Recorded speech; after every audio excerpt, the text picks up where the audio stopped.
Kill Conversations from the Frontline, where we empower survivors' voices and challenge the status quo. I am your host, Kelly Humphries, survivor, advocate, author, speaker, researcher, ambassador, and a seasoned former first responder. Supported by the team at Media 8, Off the Cuff with Kel is about growth and healing, leadership through trauma, awareness and understanding.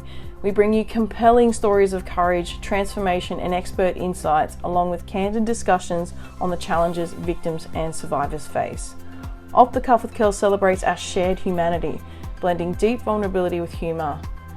Each episode is crafted with love, honesty and the emotions that bind us, whether it's laughter or tears, promoting resilience and hope. Please note, some of the discussions we have can be hard to hear and include sexual abuse themes, online exploitation, domestic and family violence and trauma. So, listener discretion is advised. Please join us as we change the world one story at a time, embracing courage through vulnerability.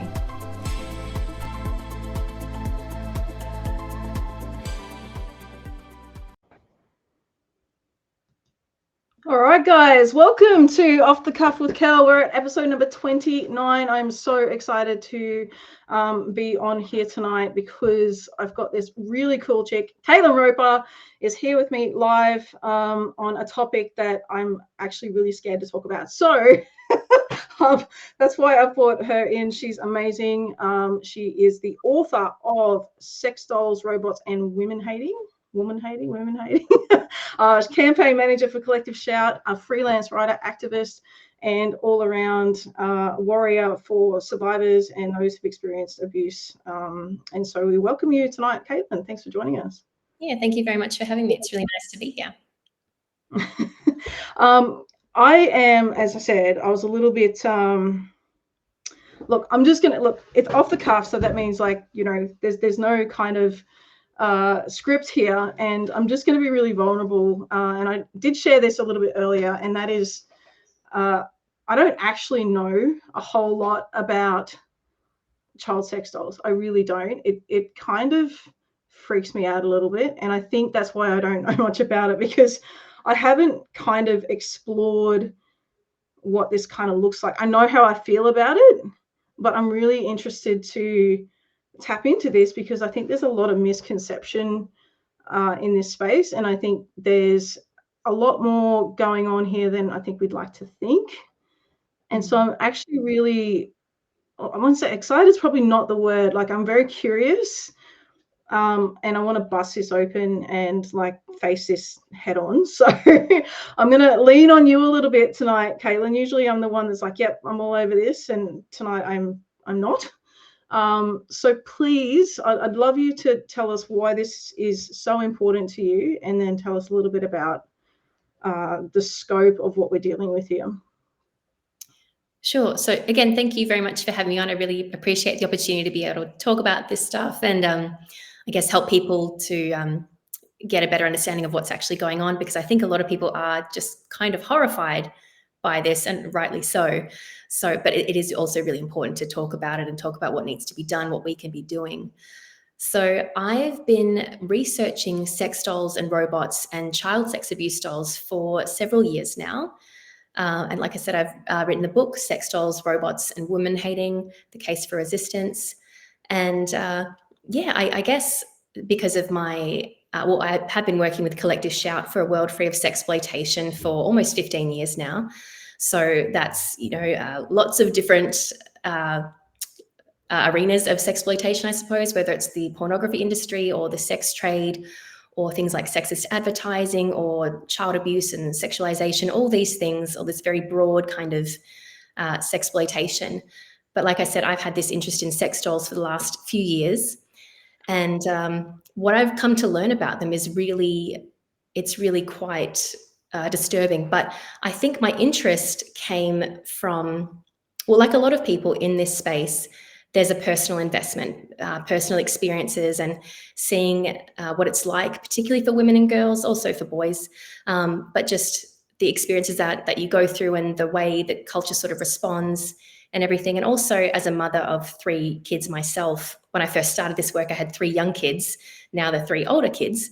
But you start to see the world again through a different lens. Like once you're an adult, you're sort of seeing things as an adult, but once you have kids and you go back a little bit and kind of be, oh, what are they seeing every day, and what is this like for them? So you'd see things like pornified advertising or sexist lad mags at the checkout, and all these things that I was suddenly aware that my kids are being exposed to these messages about women, and this is their role, that women are sexual objects, that they exist to be looked at, they exist for men's sexual use and abuse, or that they just are decorative. But messages undermining the full humanity of women and girls, which was really at odds with what I was trying to teach my kids. So that's really how I started to get quite passionate about this. And from there, you know, obviously the work with Collective Shout, and from there, more specifically, sex dolls, robots, and child sex abuse dolls. And I think the child sex abuse dolls in particular, because it's just so, it's a really hard topic. It's quite confronting a lot of the time, and it's the kind of thing where part of me wants to sort of like yell and tell everyone that this is what's happening. You don't know what's happening, but it's also because it's so confronting. It's really hard to have some of these conversations because it is upsetting for people, and people have their own sort of, own issues going on that they might need to sort of not be exposed to this information or this content. So it's a bit of a tricky one, because I do feel strongly that something needs to be done, that things need to be done. We need to be having these conversations, but it's also, it's a hard topic. Yeah, well, I mean, again, it's not something I've particularly allowed myself to explore, I think, and because I've just had this, I think your book title, did you say The Resistance? Was that, what's your subtitle of the book? Case for Resistance. A Case for Resistance, yeah. And actually, well, it's very clever, because I think I've been resistant. I mean, I've got enough to deal with in this space and the work that I'm doing anyway, but it was only recently I was doing an interview with somebody, and we'd mentioned about child sex dolls and importing and all that sort of stuff, and I just thought, you know, I really don't know enough about what's happening here. And then, you know, I saw some documentaries and things, and I was like, oh shit, like this is insane. But how I felt about that as a victim survivor myself, and just knowing the small things that I've kind of seen and heard about what child sex dolls represent, it made me feel sick to my stomach, but it sort of undermined my kind of experience. Like I don't know how to sort of explain that, except to say that the way that sex dolls are represented, and how men particularly will treat a sex doll, and what that does to then a real lived experience. So I'd love you if you could perhaps go into a bit about what particularly child sex dolls are, and what the sort of debate is around that whole issue of, that it's okay. It's okay. It's just a doll, right? It's just a doll. So yeah, I'd love you to talk about them. Yeah. Sure. So I use the term child sex abuse dolls because I think it sort of more accurately describes what they actually are for, and it sort of reflects like symbolically what's being done to them, what's being enacted on them. So child sex abuse dolls, these are lifelike, anatomically correct silicone dolls made in the likeness of children, toddlers, and even babies, and they're marketed for men's sexual use. So they come with penetrable orifices, typically. This is vaginal, oral, and anal, and these are designed to accommodate an adult male's penis. They're almost all girls, in my experience, female-bodied, modeled on little girls. I've come across hundreds of these products over the last few years, and really only a handful of them have ever been male-bodied when we're looking at the child dolls. So that's what they are. Basically, some of the debates going on, well, there's sort of like a little subset of academia which sort of is studying pedophilia and some of these topics, and argues that, you know, maybe we don't have the research yet, we don't have the empirical data yet, maybe child sex abuse dolls could actually be helpful because pedophiles could use a doll rather than acting out sexually abusing a child. So that's the suggestion that's out there, that this could actually be worth looking into, could be worth exploring. It could mean that these men have a sexual outlet, so they're not going to sexually abuse children. Everything that I have read and researched, and the media reports that I've documented, and common sense would suggest this is not how that works, that we don't challenge child sexual abuse by giving pedophiles replica children to practice on. That if you encourage and normalize the sexual abuse of children and the sexual objectification of little girls and legitimize it, essentially, that this is going to be helpful. So yeah, there's a whole lot there, really, and ways that, of course, that can make things much worse for children, because like I said, it's not just not preventing sexual abuse, but it's normalizing and encouraging and going potentially in terms of escalation. We know in a lot of these cases there are patterns of escalation. So sometimes an offender might start by consuming CSAM and progress over time to acting out on a physical child contact offending. So we know when we have a child sex abuse doll, the idea is, if you look at what that is, it's already an escalation, because they're going from viewing already going to physically acting out on a replica child. So it's already like a progression, already an escalated form of engaging with CSAM. So the idea that this is helpful or preventative, it's not borne out in the evidence. It just doesn't make logical sense. I think it makes sense only for those who aren't willing to think more about it, perhaps. And I was just going to say, I think for so many people who are a little bit ignorant in this space, or think that it doesn't matter to them or doesn't apply, unless you're willing to take a moment to actually digest this information and think about it, I think it's easy to just kind of write it off and go, oh yeah, well, it's just another thing that they can do. And I can see where that naive assumption would come from, if you're not willing to actually have a think about how this could impact your kids or the people around you, for instance.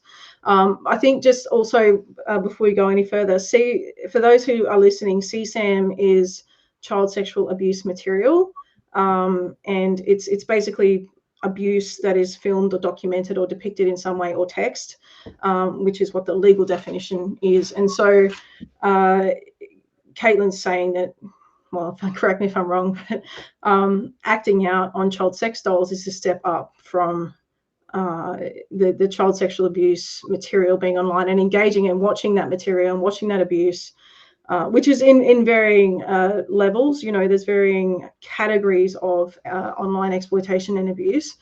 And child sex abuse dolls give perpetrators the ability to let loose, I guess. That's probably a really bad way to put it, but they can really enact any sexual fantasy they want on a childlike doll. And correct me if I'm wrong, but can't you custom make these according to a particular child? Like, you can make it look like one of your own children, perhaps, or somebody else's child, or is that right? Yeah, for sure. There's a number of things that buyers can do. So they can just buy a doll as is. They can just be like, I just want that one, I'll just buy it. Or something else which is really common in sex dolls in general is the option to customize. So that might mean you choose the body type and the skin tone, the hair and eye color, all these details. Some of the details are really like fingernails and freckles and things like that. So you can really, down to every very minute degree, customize a doll. But then some doll sellers go even further, where they say you can send in a photo of the child you want your doll to look like, and we will customize, we'll make that doll for you. So we've actually, at Collector Shout, exposed this happening on Etsy and on Made in China. So two major global online platforms where sellers are offering this. And there's also a number of child sex abuse doll manufacturers, just not on these sort of mainstream platforms, that offer this service as well. So it is happening, it is a thing. And again, when people say, oh, it's better that they use a doll than a real child, it's like, well, it gets murky, because it's not like these two separate and distinct things, like over here is a doll and over here is a child, and there's no nothing else happening. There's a lot of overlap, and children are still being harmed by men's use of sex dolls. Well, isn't it like, I'm just kind of thinking past this now. So you've got this picture of a child, like, so a child cannot give consent anyway, right?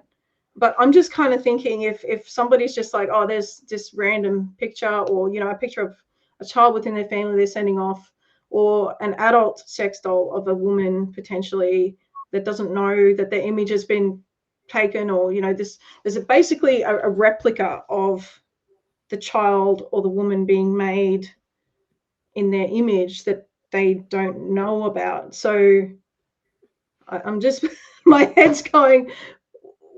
I like, if those exploding head emojis, because that's kind of what's happening to my brain right now. Just Yeah. trying to think about, like, there's no consent there. There's no ability for any agency or control from the victim of this. It really is such a violation. I did. My brain. In Sorry. my book, I included the accounts of a couple of women who learned that sex dolls had been made in their likeness without their consent. So one of them, she got a message on Instagram, and it was someone saying, "This sex doll looks like you," and she sort of ignored it. And then she got another message later, and it was like, "Here is the picture, and it's based on her." With a link to her Instagram account saying it's based on this woman, and we've given the doll this woman's name because it's made of her. And another woman talked about how a man had messaged her and said, I love using my doll that's made of you. And it had like sort of her fringe and all these kind of little features that was sort of unique to her. And that's how he had it customized. And just the distress that these women feel, the absolute violation by having, like, it's not their body, but it is their body. It is their likeness being used for men's sexual gratification in a way that they don't have any control over. And it's really upsetting for these women.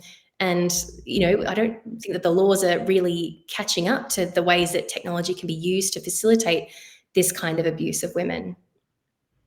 Yeah. So is there any kind of link that you know of in your research between, so like a replica doll, and then actually then taking and be like, oh, you know what, this isn't actually enough anymore, and then going on to then contact offend?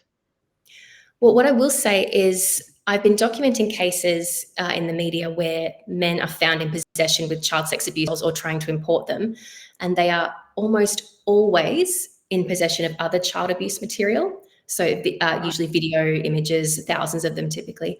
So they're already sexually offending against children. So this idea that having a doll will prevent that, that's not what's happening. Some of them are also contact offending. Some of them are doing other things like covert filming children and things like that, but they're already sexually offending against children. And some of them are actually incorporating children, like actual children known to them, into their sex doll use. So I'll give you one example. This was a teacher, a primary school teacher in Victoria, and he had these child sex abuse dolls, and he dressed them in school uniform, and he would put masks on the dolls made of photos printed out of his students. And he also took pornographic videos and superimposed the face of him and one of his child students in those videos. So some people might say, oh, better a doll or better pixels than a real child, but it's like, that's not what is happening. Like, can anyone really make an argument that that is not harmful, that those children aren't still being exploited and violated when their image, their likeness is used in that way? Yeah, I don't like, I don't it yeah, I'm struggling a little bit with this, because I'm just thinking about how, well, I already, obviously, I do research, and I'm working with CSAM victims and survivors, and I hear their stories, and I hear, their voices in terms of, not feeling safe to come forward and to talk about what's happened. And, it's a lot of that loss of agency and control, particularly when there's pictures put out about them that they don't know about, right? And I kind of feel like this is a little bit the same as that. And I really struggle with the fact that, it just to me, it undermines a victim's experience by normalizing the behavior of having a child sex doll, if that makes sense. That's how I feel. That's for me as a survivor going, oh, this, why am I uncomfortable with this? Why is this causing me, issues in my stomach where I want to kind of throw up? It's because it's of this personal violation where I'm thinking, well, how can it be okay? How can that be okay? And the impact that it has on, I mean, I'm just one survivor. There's so many of it. We're 28% of the population. Trying to come to terms with why this should be okay, why this is normalized, why is it acceptable? And if that's acceptable, then what else are we going to accept? And it gives legitimacy to it, really, doesn't it? Because it sort of makes it okay. It makes it tolerable, rather than saying, no, we actually value children. We don't tolerate this. We're not going to accept this, rather than this should be encouraged. We should be doing this. We should do more of this because this is the way forward. This is a solution. It just doesn't make sense. No. So what is the legislation in Australia? We're filming from Australia. I mean, globally, this show could be anywhere, but we're coming from Australia, so I'm very interested in what Australia says. But I guess a little bit, if kind of the stance around the world, I'd be very interested in how that kind of is different and why. Yeah, so Australia is sort of a bit more progressive on this issue than a lot of places in the world. We have our combating child sexual exploitation legislation, which was amended to, so basically, and you might jump in as well and add what you know, because I'm sure you have some unique insight that I don't. So expanded the definition of child pornography and child pornography material to include childlike sex dolls. So what it did is it made an offence to possess, to advertise, order, post, and import a child sex abuse doll or a part of a child sex abuse doll. So determining what a child sex abuse doll is, it must, it gets a little bit sort of vague, but it must resemble a person who appears to be under 18, and it must be sort of obviously for sexual use. And I believe it also has to be, to prove it in court, it has to be like intentional. So I do recall one case, I think it was a man in Canberra, where he was charged for importing a child sex abuse doll. And his argument, his defense was, I didn't intentionally buy a child sex abuse doll. I didn't know it was going to be so small. And I think that worked for him, even though they had like the keyword searches where he had requested like a teen doll or a mini teen doll and things like that. So yeah, so there's that. There's also Queensland and South Australia have state-based laws, and there's a few other countries and a few American states that have laws criminalizing this. Some countries, I think they just kind of expanded the child pornography or child sexual abuse material laws to include this, or the obscenity laws to include it. So they may not have like specific laws for this. But at Collective Shout, one of the campaigns we really want to get going is to get some global uniform legislation on this. So it's not just like some countries are doing something and others are not. And we know as well that manufacturers and buyers are sort of exploiting these laws, like where there are holes in the legislation. They say, okay, well, I'll drive to this state and pick it up. And then so they find ways around it if there's not really strong legislation, but they are deterred when there is strong legislation. Like when there are laws that are strong and they're kind of like, oh, we can't do it now. And they get mad. So it's like, well, they do actually serve to dissuade these men, which is good, but it doesn't really, it's not enough unless they're consistent and sort of everywhere. Right. So then if they're not having access to these dolls, are they then using obviously other alternative means to offend? Like, I guess there's probably no data on that, right? Yeah. But what I will say is they do, some of these men, and this is from what I've seen on online forums, pedophile forums, forums attached to child sex abuse doll websites, things like that. They do come up with some pretty creative ways of trying to get around these laws. So some of them say just ship it in parts, or ship it with sort of fake, like large fake removable breasts, so it doesn't look so childlike and you might get around it, or even to get the doll without penetrable orifices. And here's a video tutorial teaching you how to make your own. So they really do go to great lengths to get these products. So yeah. I mean, look, if it's not one thing, it's another, right? So I'm sure there must be a way to mitigate all of this. Like, I think there's a question there around the ambiguity of the legislation and what defines a child sex doll, preventing accountability for possession, and wouldn't getting rid of them be more appropriate in terms of legislating against it? So I know there was a debate about regulation versus, outlawing them completely. Well, obviously Australia is different, but what's the kind of argument around that?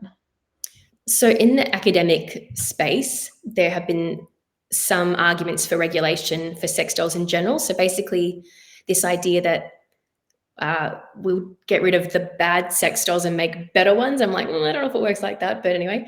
So they might say things like, okay, so we criminalize dolls that have some sort of rape setting or something like that, or anything that's childlike or things like that. Do you know what I mean? So the ones that, like, these are obviously, really overtly encouraging violence and rape and abuse, and then say, but the other ones could still be available. Or some people argue that the answer is to make this is ridiculous. That we need like feminist sex robots.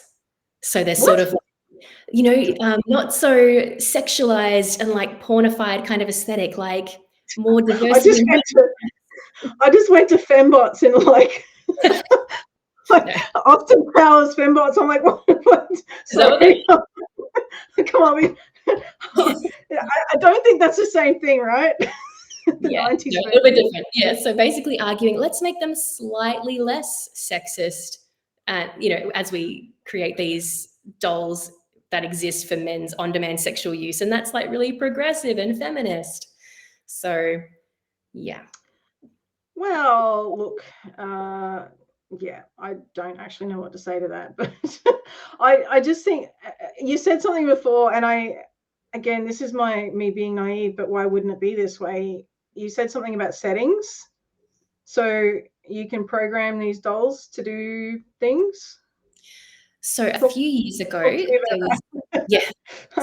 sorry, there's a question mark over that, really. So yeah.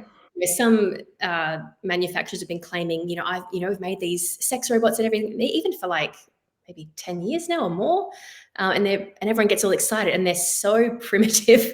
They're really not when you think of a sex robot, it's not what you think at all. It's really can't do anything. They can't.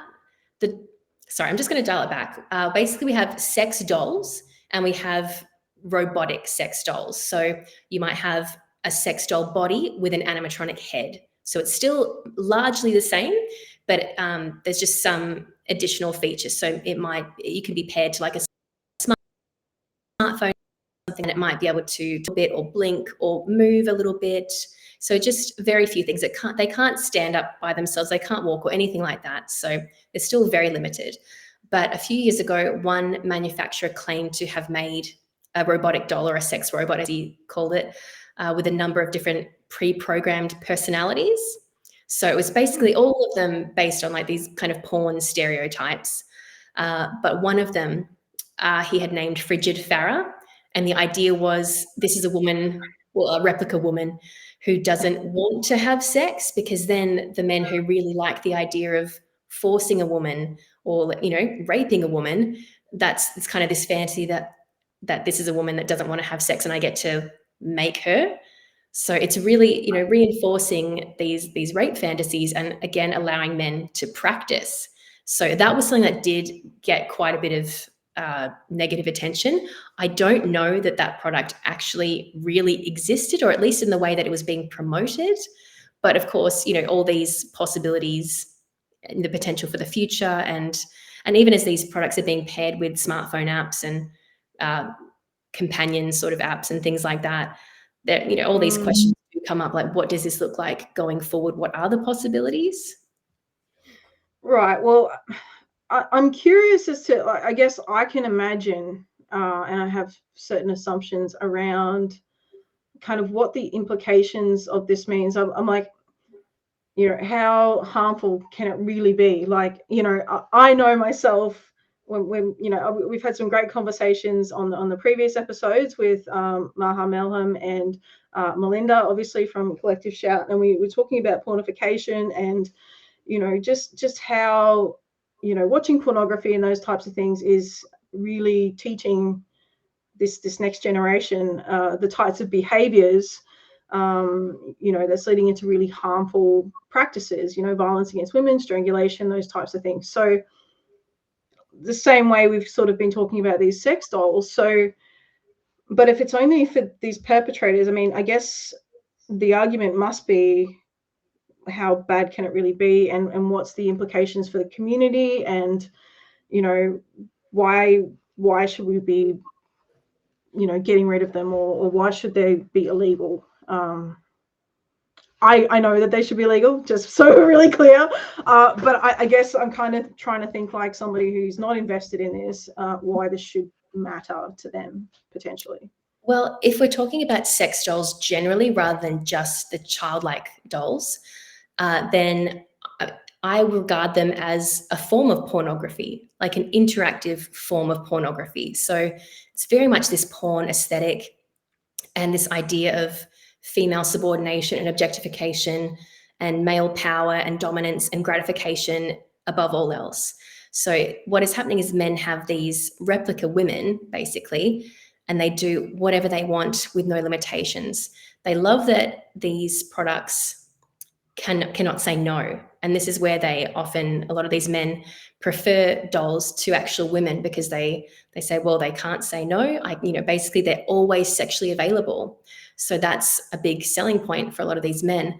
But we know as well that, you know, not all, but a lot of these men, they do enact violence on their dolls. So they are practicing violence. They're doing things like tying up their dolls, trying to like practicing torture and things like that, and discussing different tactics and techniques. Like one guy, he would practice tying up his doll and he'd be like, oh, this didn't quite work, but now I've done it again. It's almost like he had a female body to practice. This is how I would capture a woman and tie her up and hold her hostage. And now I've had a chance to practice like making sure the knots, she really couldn't move and things like that. So they're actually practicing acts of violence against women, and often, you know, in a way that's sexualized. What they're doing is they're practicing violence against women on a doll that looks and feels like a woman, and then that is reinforced with an orgasm.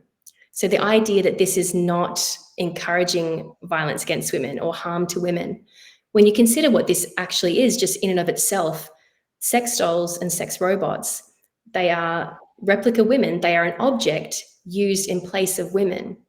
And so they're really contributing to further objectification and dehumanization of women, when we already have a culture where men's violence against women is out of control. We already have a really serious problem with men's violence against women. And instead of challenging the objectification of women and, you know, looking at women's humanity and challenging men's entitlement to access to bodies of women and to children, we're going the other way and saying, oh, we need to like accommodate it. We need to find ways for these men to act out all these fantasies they have. So it's really, we're going in the wrong direction. Instead of actually taking any meaningful action in defense of women's humanity and against the objectification of women that is so harmful, we're reinforcing those very attitudes which we know contribute to men's violence against women. I just have, my brain just boggles at this whole idea. Is there any like case, because we often do this when we're talking about child sexual abuse as well, as we kind of forget about female offenders. Is there any kind of information about potentially how women are using child sex dolls and things like that? Is it happening? I've never come across one myself. That doesn't mean that they aren't out there, but I've only ever encountered men who are interested in these products, and they obviously are marketed towards men. The penetrable orifices and all these things are designed to be for a man with a penis. But I do remember one case where a child sex abuse doll was marketed. This was a little boy doll, one of the few examples of a male body child doll, where it was marketed as being for women, and the only product review was from a man named Leon. So it's like, okay, even when they're saying, oh, women might like this, women aren't really stepping up. I don't know that there's any interest. That's good. Yeah. Yeah, I just, it's just I don't know, like, you know, we often, and it is most often men in statistics, but, you know, we often do forget about the female perpetrators, and there's quite a few more than I think we recognize, particularly in the child sexual abuse and child sexual abuse material kind of space. So I was a little bit curious, but I didn't think it was marketed for women, but I just had to ask the question. So, I mean, as far as I know, there's not really data on that. Maybe more in the future, but yeah.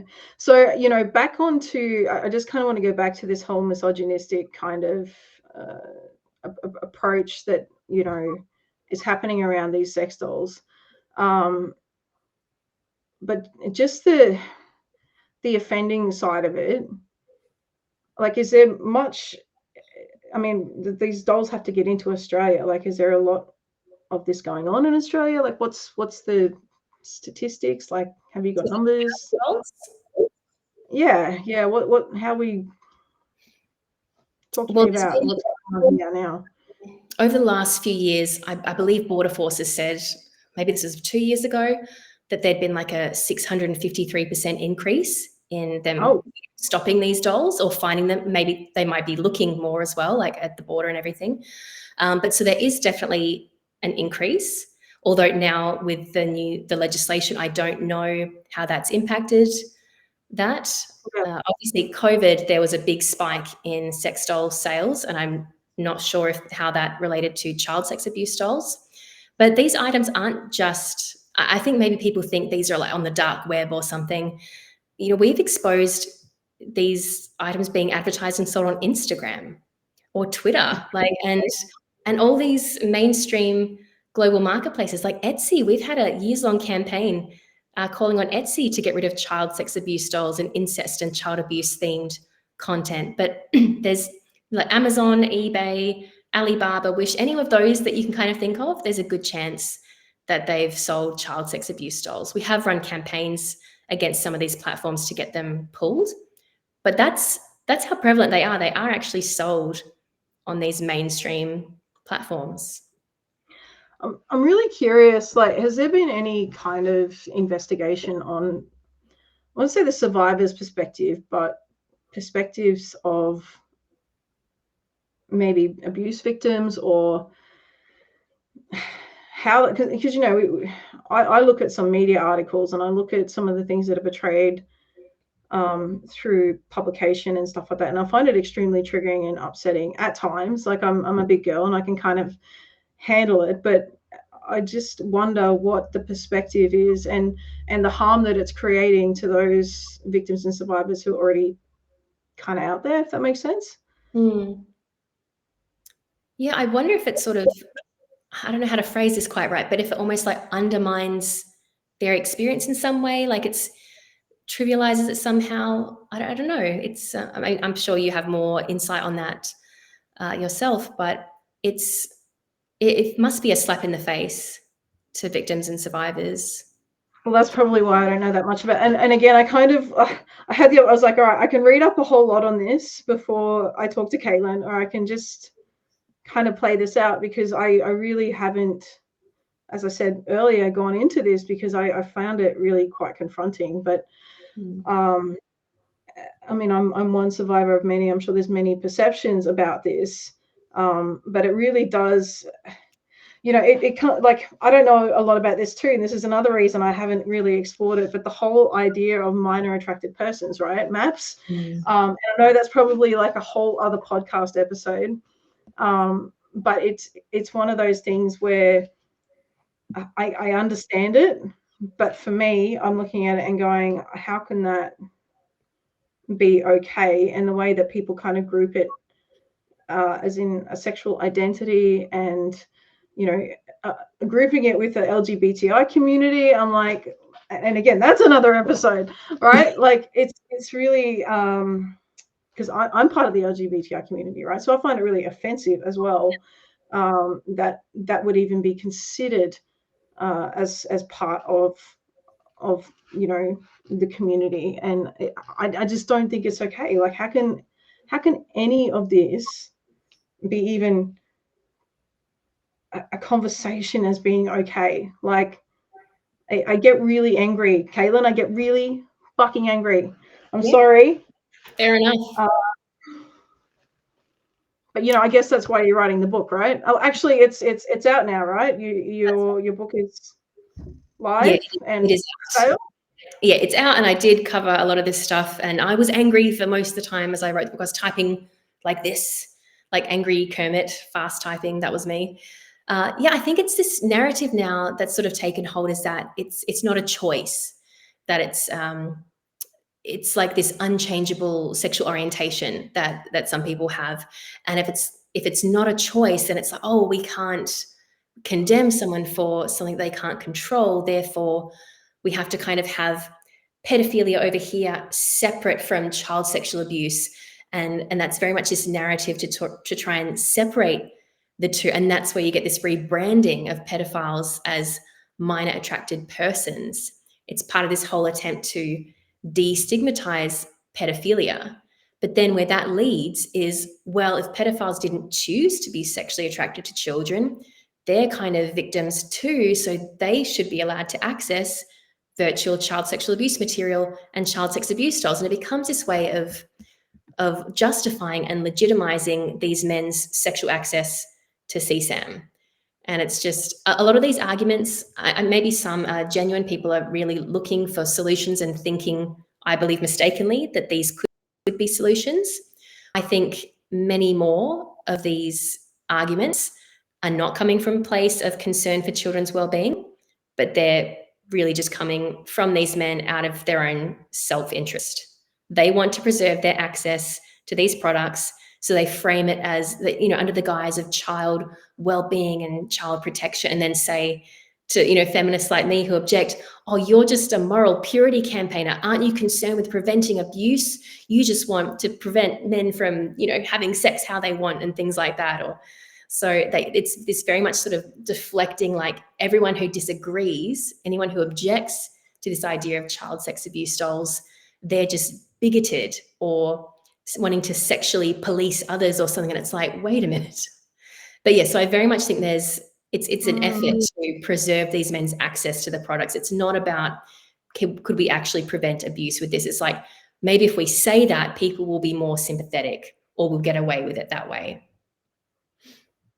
I think there's a thread to be followed almost on legitimizing CSAM, and again, that whole undermining the children in the pictures, the children whose abuse is being recorded in those pictures, and I have a real fucking problem with that.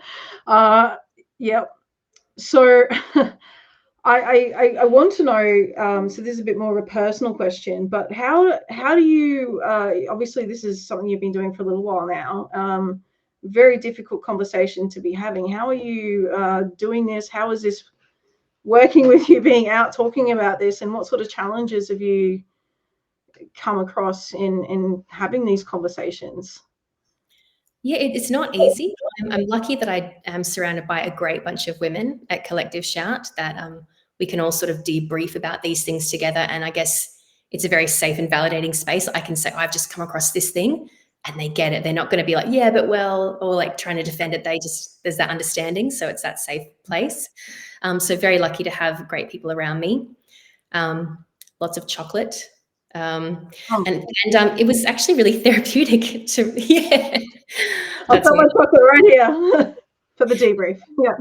I found writing the book to be kind of therapeutic because I guess I'd spent a couple of years researching beforehand, and I was so angry and shocked even by some of the things I found, like academics actively arguing in defense of these products, or arguing that men's access to like replica women is like a good thing and should be actively encouraged, and it will be good for everyone. I'm like, for the men maybe, but all these things I was discovering, and some of the articles, some of the arguments were just ridiculous. But I thought, people need to know about this. I have to put it out there. I have to expose it. And yes, this book was fueled by my rage. But at the end of it, there's a book. So that's good. But really, it was a way for me to sort of channel my anger into like some kind of action rather than just being angry. It was like you can do something with the anger. And that's, I guess for a lot of us, when you've had certain experiences, that's what you do. It's like you need to feel like you're changing things, that you can take the anger or the grief or whatever it is and do something to make things different for the next people who come along. I feel you, and I so see you in that. I really echo what you're saying in my own work, and again, it's the reason for this podcast. It's so we can have a confronting conversation for the first time about something I don't want to talk about, and make it more normal to open up avenues where it's safe to talk about this stuff, and not to normalize anything about this in terms of the action of having or utilizing sex dolls or anything like that. It really does need to be understood past the superficial kind of like, it's going to help men with their sexual desires to children, and that means they're not going to touch a child or whatever. Hell fucking no. We know that this is, I look at it like it's the gateway drug, right?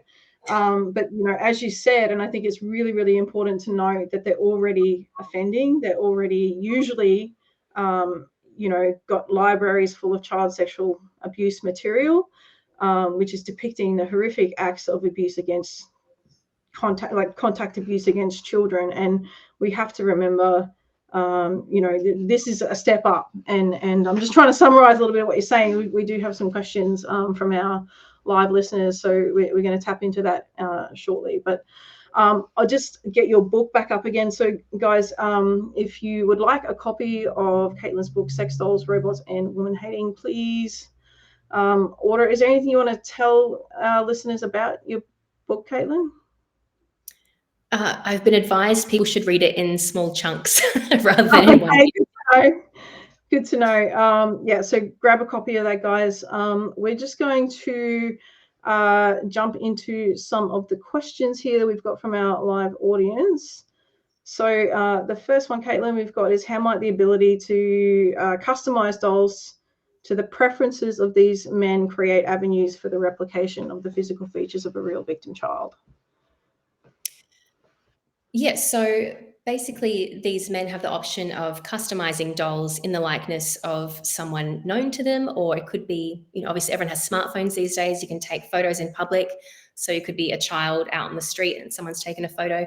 So it basically means that these men have the ability to commission a doll based on a specific child. And I have come across in my research men who have done that, who have got a doll based on someone known to them. I remember one case where it was a man referring to a little girl in his care. I'm not sure if it was maybe a niece or something like that. It was a little bit unclear. But he talked about how he got this doll that looked like this little girl in his care, how he would dress it up in clothing that she would wear, so just to sort of heighten the effect. And it was this whole idea that he could just, use the doll, and that would be his way of fantasizing about raping and sexually abusing this little girl. And this was, welcomed and encouraged by the other men in the pedophile forum. But the idea that like children are not harmed by this, that this is an alternative to harming children, that doesn't stack up for me. I'm sorry, was there more to that question that I didn't quite get? No, it's really, yeah, it's we've kind of, I think, covered it a little bit in the conversation anyway.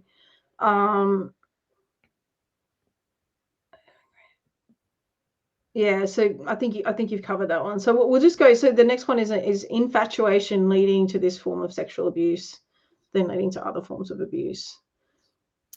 Yeah, that's a good question. There's definitely some men who are infatuated with specific girls, and actually something we've seen at Collective Shout, we have a campaign against Instagram for their hosting of child sexual exploitation content, so-called child influencers, little girls who are models on Instagram. Yeah. Kennedy was recently on Four Corners speaking about child influencers and how they're targeted and preyed on Instagram. But we know some of these men on these social media platforms like Instagram, they're collecting these images of girls and they're trading them in these sort of pedophile forums.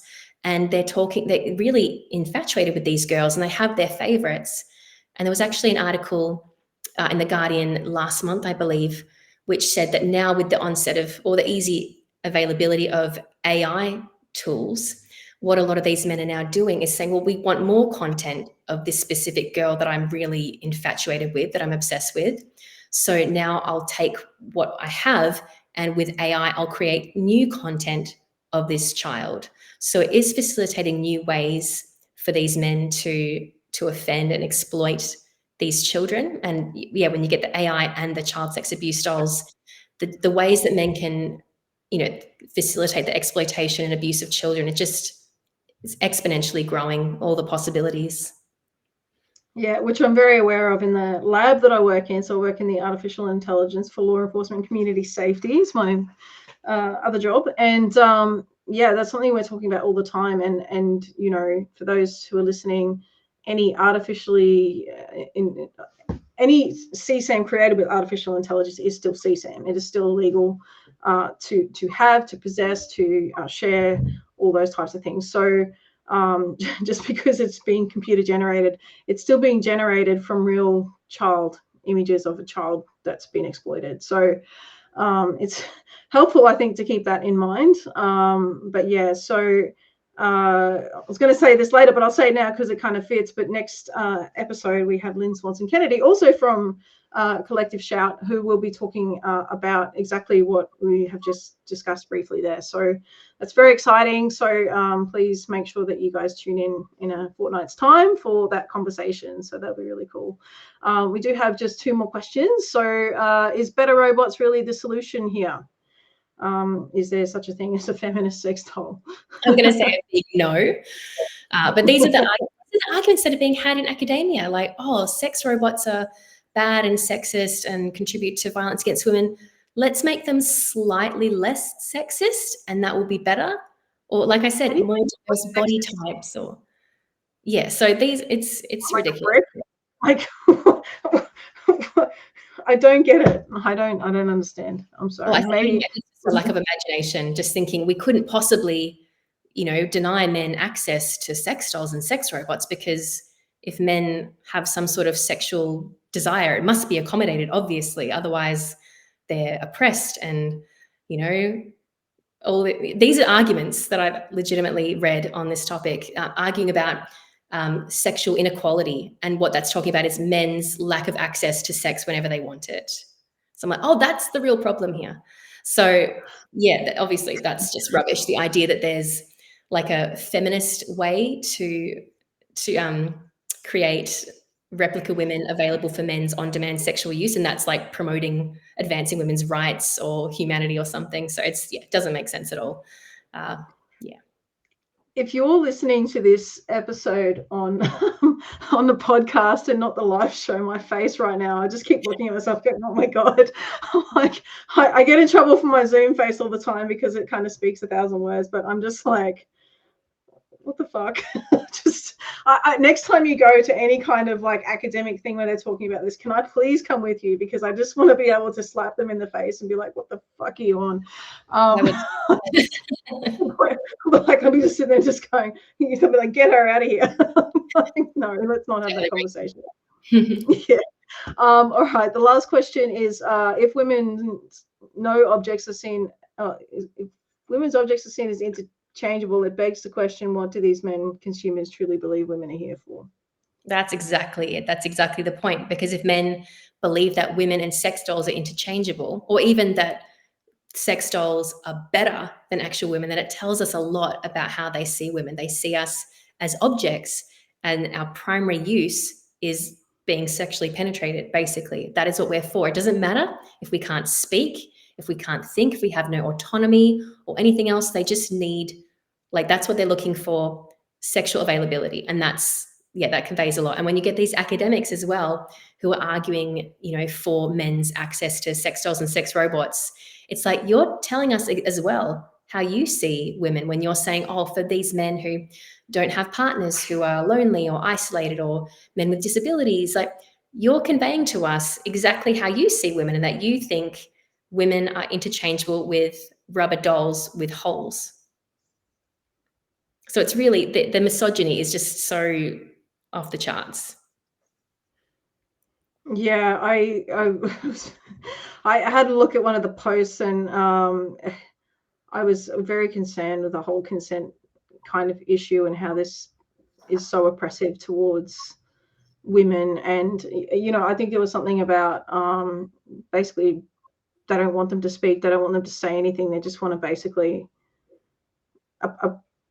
like a replica pilot. And the other part was that they often form relationships with these dolls, and so if they're treating these dolls with such abuse and torture, and they're kind of bonded to this doll, which could be a replica of a child, or whatever, and they're acting out this stuff, and then what are they actually going to be like with the real person, and how are they going to be acting with I'm sorry, my brain boggles. You probably can see the smoke coming out of my ears. Like I may consume this entire block of, if anyone wants to bribe me, it's fruit and nut Cadbury chocolate. Okay, it's my favorite. I may have a red wine after this with some chocolate, because it's I guess, look, and I want to thank you, Caitlin, because I again, and I'm very honest, I don't sugarcoat anything, and I just say it how it is, and if I don't know, I don't freaking know, right? But I've not actually had a conversation about this, and I just want to say thank you for being so generous in allowing me to kind of explore and dig into some rabbit warrens. I'm sure there's so much more that we can sort of be covering in this space. I know I have like 1,000 more questions, but we're gonna run out of time. So I just want to say thank you for being here and just allowing me to kind of be a little bit naive. Like I said, I'm usually all over it, but I just appreciate the opportunity to kind of get angry with you. So I love that too. That's great. Yeah, maybe I need to call you so I can tap into my rage and finish my other books. Done. Melinda said there, this book was fueled by my rage. Best driver. Love it. Yeah. So, okay, guys. So thank you, Caitlin. I'm just going to get the girls to just pop up. If you do not have a copy of Reclaim Your Freedom, you can grab that. It's 8 cycle breaking strategies for survivors of child sexual abuse. Please feel free to dig into that. I've had have it on good authority that it's okay. It's got some good stuff and very helpful if you have a lived experience of CSA, particularly familial abuse. It really does kind of break down some powerful strategies. So jump in and grab that, guys. As I said before, we've got the amazing Lynn Swanson-Kennedy. She's also part of Collective Shout. She'll be jumping on our next episode to talk about kidfluencers and whatever else we come up with. I'm sure there's quite a bit there. So please join us for that. And again, thank you, Caitlin, for being here. Guys, thank you for being part of the live audience, and we'll see you all again soon.